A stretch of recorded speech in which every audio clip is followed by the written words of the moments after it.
नमस्कार साथियों, YouTube channel साहित्यिक संवर्धन मंच पर आपका स्वागत और अभिनंदन है। आज हम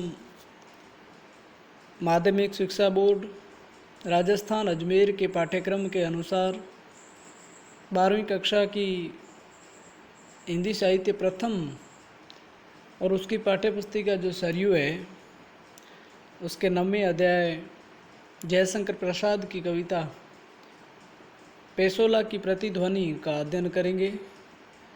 ये कविता महाराणा प्रताप के शौर्य और उनके अवसान के समय राष्ट्र प्रेम की जो जिम्मेदारी है उसका चित्रण करती है। आपको बता दें, यदि आप चैनल पर पहली बार जुड़ रहे हैं तो चैनल को सब्सक्राइब कर बेल आइकन ज़रूर दबाएं ताकि आने वाला हर एक वीडियो आप तक पहुंच सकें। तो चलिए हम सबसे पहले तो छायावाद के प्रखर पुरुष जयशंकर प्रसाद की कविता प्रभु का परिचय देखेंगे। माफ़ी चाहूँगा, पेसोला की प्रतिध्वनि का परिचय देखेंगे और उसके बाद आगे चलेंगे। परिचय में आप देखें, इस अध्याय में दी गई कविता पेसोला की प्रतिध्वनि राष्ट्र प्रेम से ओतप्रोत है, यानी कि यह कविता जो है वो देशभक्ति या राष्ट्र प्रेम का सजीव चित्रण कर रही है। इस कविता में कवि उदयपुर की पिछोला झील के किनारे बने हुए महाराणाओं के महलों और उनके झील में बने प्रतिबिंबों के माध्यम से भारतीय लोगों को पुकार पुकार कर बार बार कह रहा है कि हम आज हमारी पुरानी अस्मिता को भूल कर सो गए हैं। ऐसे है कि महाराणा प्रताप का जो शौर्य, महाराणा प्रताप का जो त्याग और बलिदान है उसको चित्रित करते वक्त ये बताया गया है कि जो राष्ट्र की अस्मिता और राष्ट्र की जो जिम्मेदारी हम पर है उसको आज भूल करके किस प्रकार से हम सो गए हैं, ये पिछोला झील के किनारे या पेसोला की प्रतिध्वनि के माध्यम से मुखरित हुआ है। और आज आपको पता है कि महाराणा प्रताप की जयंती भी है। हमें पुनः जागना है तथा देश के पुनरुद्धार का भार उठाना है। अतः कवि पूछता है कि वह कौन होगा। विचार हमें करना है कि वह मैं ही हूँ। ठीक है नहीं, हर व्यक्ति जो महाराणा प्रताप बन सकता है या महाराणा प्रताप की जो राष्ट्र प्रेम की ज्वाला है उसको दैदीप्यमान रख सकता है। इस प्रकार से ये पेसोला की प्रतिध्वनि नामक कविता है जो उनकी रचना लहर से संकलित है। तो चलिए हम मूल पाठ में प्रवेश करते हैं। एक राष्ट्र प्रेम से लबरेज, राष्ट्र प्रेम के बीजों से अंकुरित होने वाला ये पाठ हम समझते हैं। सब लोग इसको पढ़ें और विशेषकर जो 12वीं कक्षा के छात्र हैं उनके लिए तो काफ़ी अहम होगा। चलिए फिर। अरुण करुण बिंब व निर्धूम भस्म रहित ज्वलन पिंड विकल विवर्तनों से विरल प्रवर्तों में श्रमित नमित सा पश्चिम के व्योम में है आज निरअवलंब सा। सूर्यास्त के समय का वर्णन है कि पिछोला की झील के किनारे पर अरुण करुण बिंब, लाल रंग का एक गोला, लाल रंग का एक वस्तु व निर्धूम, कोई धुआं नहीं, धूम्र रहित, भस्म रहित ज्वलन पिंड और धुएं और भस्म के बिना एक प्रकार से उल्का पिंड की तरह विकल विवर्तनों से विरल परिवर्तनों में, यानी कि इस संसार के, इस माया के अनेकानेक चक्र, काफ़ी सारे चक्र पड़े और काफ़ी सारे बदलाव आए और इसलिए श्रमित नमित सा और थक करके पूरी तरह से श्रमित यानी कि थकना, नमित यानी कि झुका हुआ, और इसलिए सूर्य जो है वो पश्चिम के व्योम में है आज निरवलंब सा, और पश्चिम दिशा में सूर्य।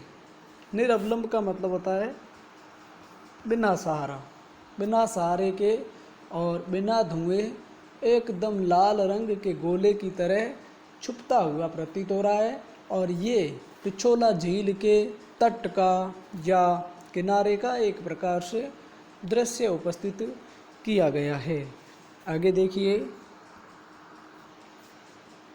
सतत सहस्र कर माला, ऊपर देखिए, आहुतियाँ विश्व की अजरस लुटाता रहा, सतत सहस्र कर माला से तेज ओज बल जो वदान्यता कदम्ब सा।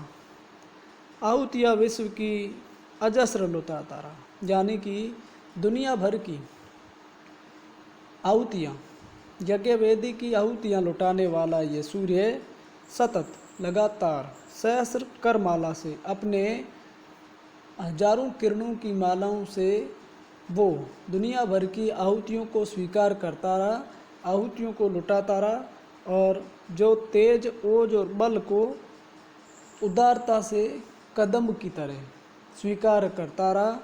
ये सूर्य के बारे में कहा है, लेकिन आज वो सब कुछ आहुतियों को भी लुटाने वाला सूर्य पश्चिम के व्योम में निरवलंब सा, श्रमित थका हुआ, नमित सा डूबता जा रहा है।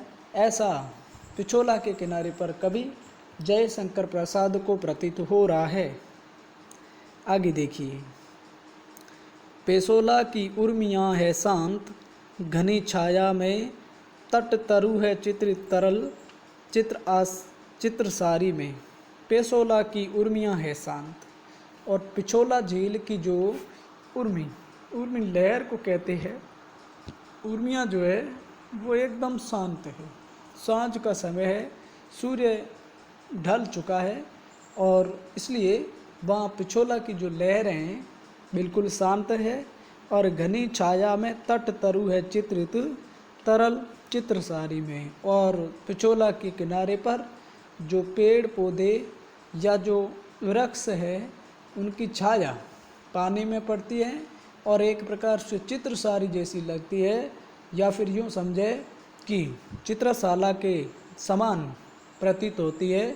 उस झील के किनारे पर खड़ा होकर के कवि जिस प्रकार से उनको अनुभव करता है, उनको देखता है।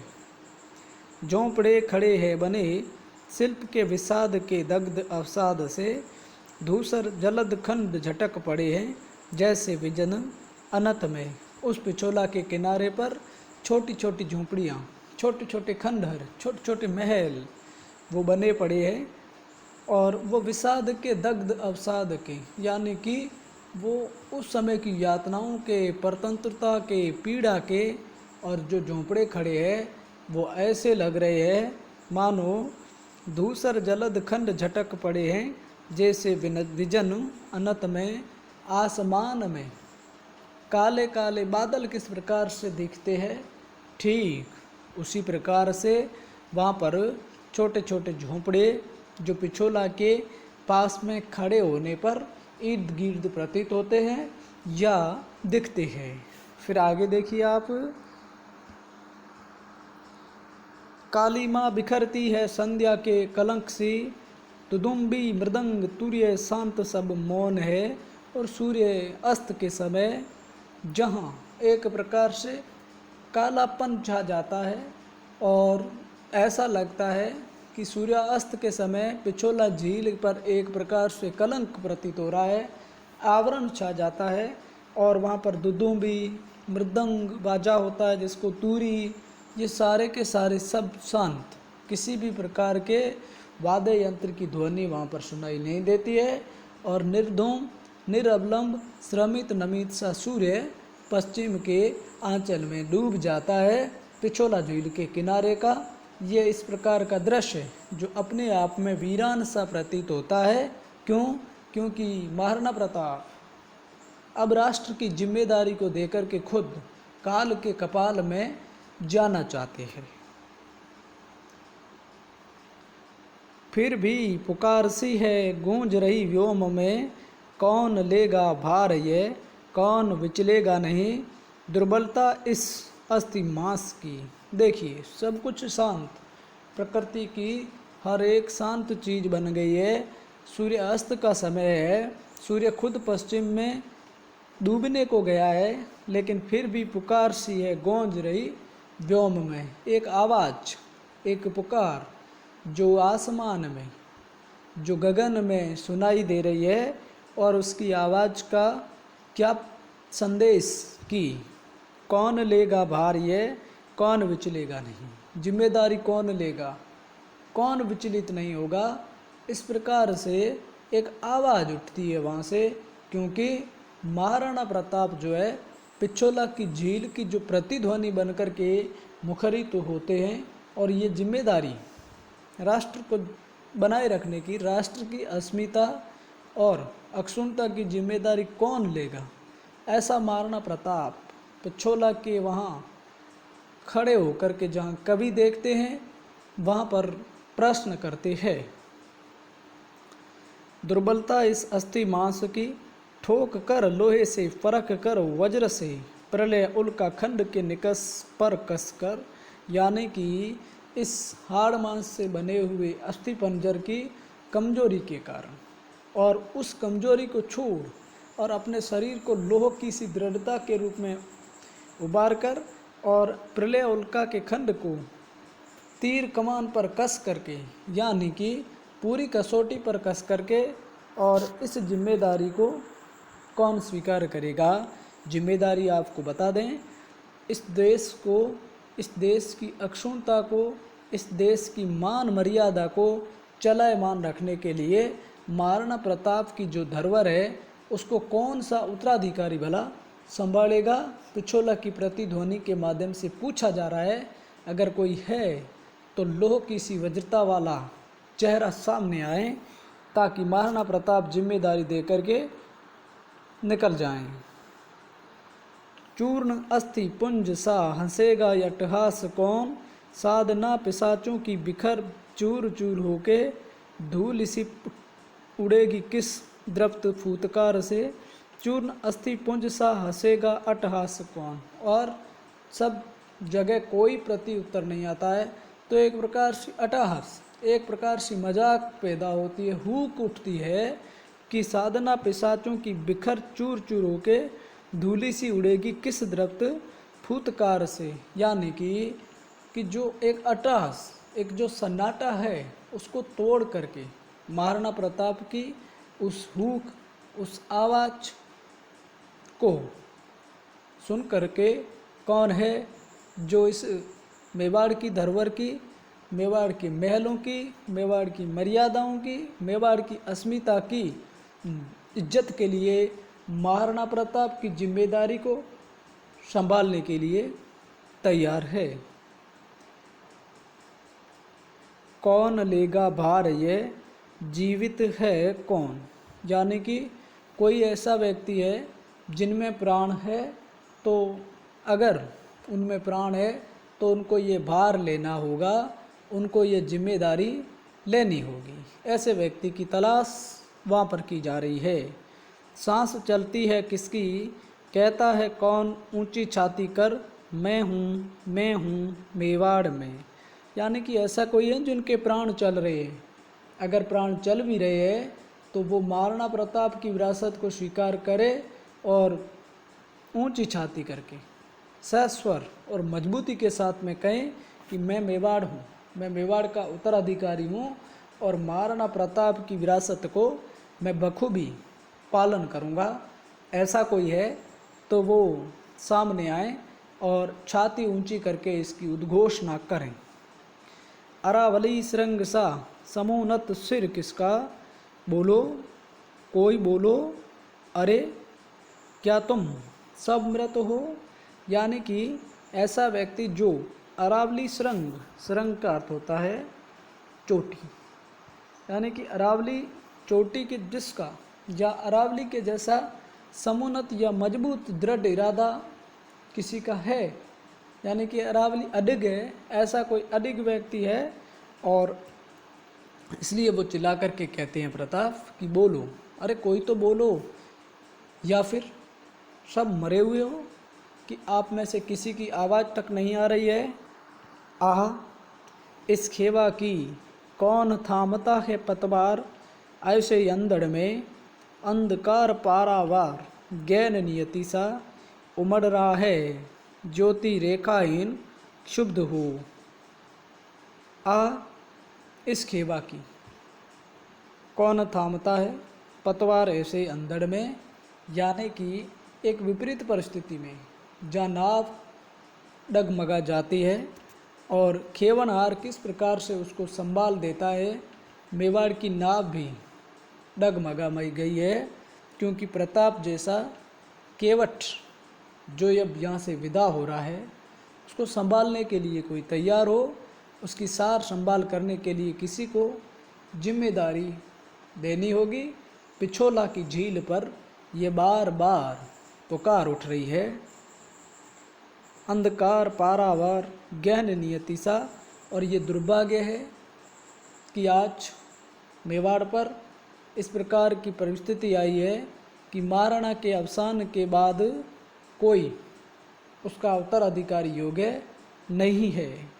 उमड़ रहा है ज्योति रेखाहीन क्षुब्ध हो, खींच ले चला है काल धीवर अनंत में, सांस सफरी सी अटकी है किसकी आशा में। महाराणा प्रताप का जो सांस है वो मछली, सफरी मछली को कहते हैं कि मछली की तरह अटका हुआ है और पीछे जो काल रूपी मछुआरा है वो निकालने को आतुर है, फिर भी न जाने महाराणा प्रताप को क्यों आशा है। उन्हें लगता है कि कोई योग्य उत्तराधिकारी आएगा और मेरी विरासत को अपने श्री हाथों में स्वीकार करेगा, और ऐसी स्थिति में उनका श्वास जो है वो रुका हुआ है, उनको आशा है, उनको उम्मीद है। चलिए आगे। आज भी पेशोला के तरल जल मंडलों में वही शब्द घूमता सा गूंजता विकल है। अब देखिए, और आज भी पेशोला या पिछोला का जो जल है, जो लहरें हैं, जो उर्मियाँ है, उसमें जो पानी बह रहा है, उसमें एक आवाज़ सी निकलती है, एक गूंज सी निकलती है, लेकिन वो आवाज़ नहीं जो कभी महाराणा प्रताप की शौर्य गर्जना का सूचक हुआ करती थी। किंतु वह ध्वनि कहाँ, वो आवाज़ नहीं जब महाराणा प्रताप के श्रीमुख से निसृत हुआ करती थी। लेकिन फिर भी प्रश्न आज भी है कि मेवाड़ी नहीं बल्कि समूचे मुल्क में या समूचे मुल्क की विरासत को संभालने वाला योग्य उत्तराधिकारी मिलना बेहद जरूरी है, जिनकी आवश्यकता पूरे देश को है। गौरव सी काया पड़ी माया है प्रताप की, वही मेवाड़ किंतु आज प्रतिध्वनि कहा। गौरव सी काया पड़ी माया है प्रताप की, और आज महाराणा प्रताप की जो काया या महाराणा प्रताप की जो अस्थि पंजर है वो पिछोला के किनारे पर पड़ा है, लेकिन वो आवाज़, वो हुक जो महाराणा प्रताप में थी वो आज नहीं है। तो इस तरह से ये कहानी पूरी होती है। कहानी आपको बता दें, कविता महाराणा प्रताप के शौर्य और इस राष्ट्र प्रेम के संदर्भ में पेशोला की प्रतिध्वनि के रूप में मुखरित हुई है। यदि आप चैनल पर पहली बार जुड़े हैं तो चैनल को सब्सक्राइब कर बेल आइकन दबाएं, ताकि आने वाला हर एक वीडियो आप तक पहुंचे। और आज एक बार पुनः महाराणा प्रताप जयंती के उपलक्ष्य में आप सभी को बहुत बहुत मुबारकबाद। आज महाराणा प्रताप जयंती भी है, और एक प्रकार से संयोग तो देखिए कि हमारा पेशोला की प्रतिध्वनि नामक पाठ भी महाराणा प्रताप की जयंती के दिवस पर ही आ ठहरा, इसलिए एक अच्छा संयोग। चलिए अब इस वीडियो में इतना ही पढ़ेंगे। आज लेते हैं इजाज़त, मिलते हैं फिर एक नए वीडियो के साथ। तब तक के लिए सभी को जय हिंद, वंदे मातरम, जय महाराणा प्रताप, जय मातृभूमि।